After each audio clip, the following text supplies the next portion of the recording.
4,000 years ago, someone moved a 40-ton stone across a landscape with no wheels, no metal tools, and no machines. Nobody knows exactly how. Nobody knows exactly why. And to this day, standing in the middle of an English field, that stone is still there, silent, massive, and impossible to fully explain. What if the greatest engineering mystery on Earth isn't buried in Egypt or lost in the jungle, but sitting in plain sight, in the middle of nowhere, for anyone to walk right up to long before Rome existed? Long before the pyramids were finished, something was already rising out of the English countryside, a circle of stones, some taller than a house, arranged with a precision that shouldn't have been possible for people without writing, without metal tools, and without wheels. Archaeologists have spent over a century trying to answer one simple question: how? And every time they think they've found the answer, the site gives them a new problem. Here's what makes this place so strange. The stones weren't sourced locally. Some of them, the smaller Bluestones, were traced back to a quarry over 150 miles away, in the hills of Wales. That's not a short walk. That's a journey across rivers, valleys, and hills, hauling stones weighing several tons each, and somehow they made it. For decades, one theory dominated. Glaciers, some argued, must have carried the Bluestones most of the way, leaving humans to finish the job. It was a comforting idea. It made the mystery smaller. But then geologists went back to the source rock itself, and what they found didn't support it. The quarry marks, the tool patterns. The evidence pointed to something else entirely. People had extracted these stones on purpose, using wedges and levers, cutting them free from the bedrock by hand, so the glacier theory started to crack. And that left researchers with a far more uncomfortable question. If nature didn't move these stones, people did.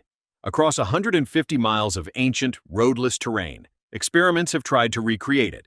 Teams have used timber sledges, ropes, and dozens of people hauling in coordinated rhythm, and they've shown it's physically possible. Difficult, but possible.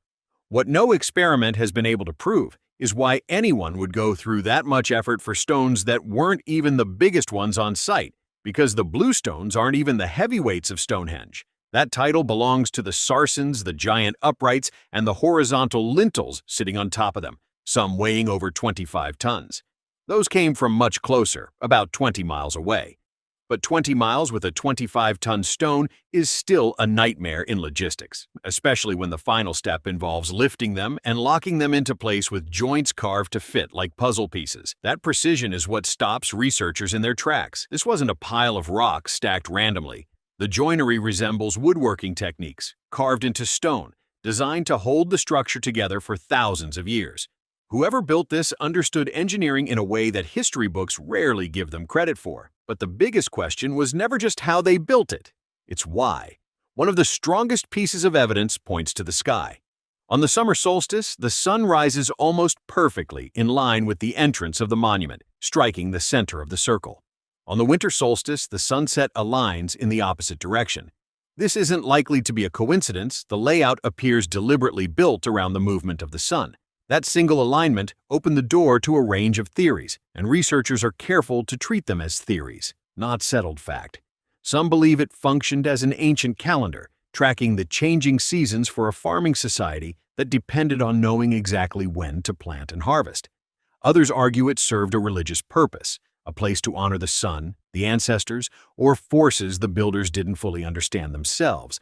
Then came a discovery that shifted the conversation entirely. Excavations at the site uncovered cremated human remains, dozens of them, buried in and around the monument over hundreds of years. Suddenly, Stonehenge wasn't just a calendar or a temple. It may have also been but even that answer raised new problems.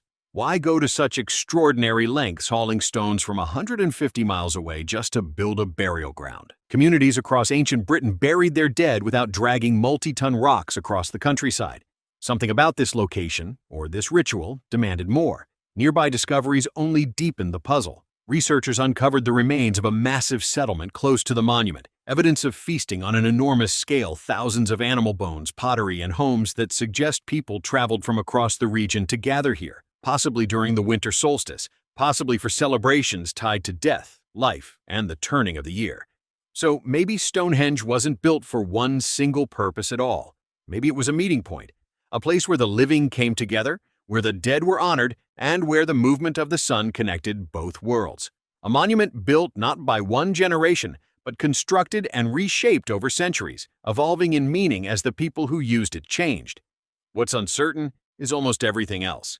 We don't fully know their language. We don't know their names. We don't know if the meaning of Stonehenge stayed the same across the centuries it was used, or if each generation rewrote its purpose to fit their own beliefs.